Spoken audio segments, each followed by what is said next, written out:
আজকে সকাল 8:30টার দিকে জোর বৃষ্টি হয়েছিল আমার দিদির বাড়ির পাশে। তো দিদির বাড়ির সামনেই পুরো মাঠ। তো দেখো কত সোনা ব্যাঙ। এবার আমি কোনোদিন সোনা ব্যাঙ দেখিনি মানে আমি ওই যে যাদের পেটে যে দোড়াকাটা দাগ থাকে একটু কালচে রঙের হয় ওদেরকে দেখছি, কিন্তু এইরকম টকটকে হলুদ পুরো রোদ পড়তে যেন পুরো সোনার মতন চকচক করছে এইরকম আমি সোনা ব্যাঙ দেখিনি। এটা আমার কিন্তু প্রথম দেখা। তো যাই হোক, আমার দিদিও কিন্তু প্রথম দেখছে। আমার দিদিও কিন্তু কোনো দিন এরকমভাবে সোনা ব্যাঙ দেখেনি।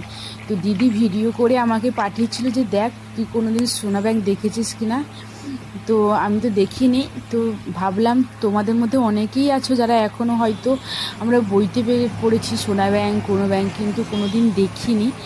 অনেকে দেখেছে বা অনেকে দেখেনি। তো যাতে আমি সবাই দেখতে পাই আর আমার খুব ভালো লাগলো, তাই তোমাদের সাথে এই ভিডিওটা শেয়ার করলাম।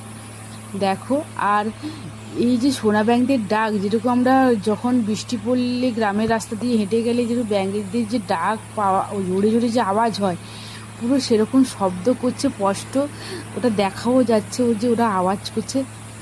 তো খুবই ভালো লাগলো, মানে একটা গ্রামের যে প্রাকৃতিক সৌন্দর্য কাকে বলে সেটা দেখতে পাওয়া যাচ্ছে। তো যাই হোক, এখন তো সব জমিগুলোতে চাষ করা হয় আর প্রচুর সার প্রয়োগ করা হয়, যার জন্য এইসব বিলুপ্ত হয়ে যাচ্ছে প্রায় বলতে গেলে। এই যে দেখো ডাকছে।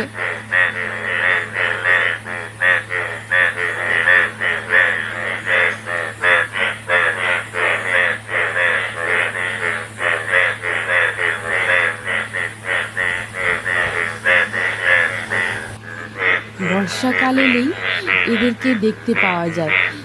আর সত্যি জাস্ট অপূর্ব দৃশ্য। আমি তো কোনোদিন দেখিনি, আমার তো খুবই ভালো লাগছে। তোমরা কারা কারা প্রথমবার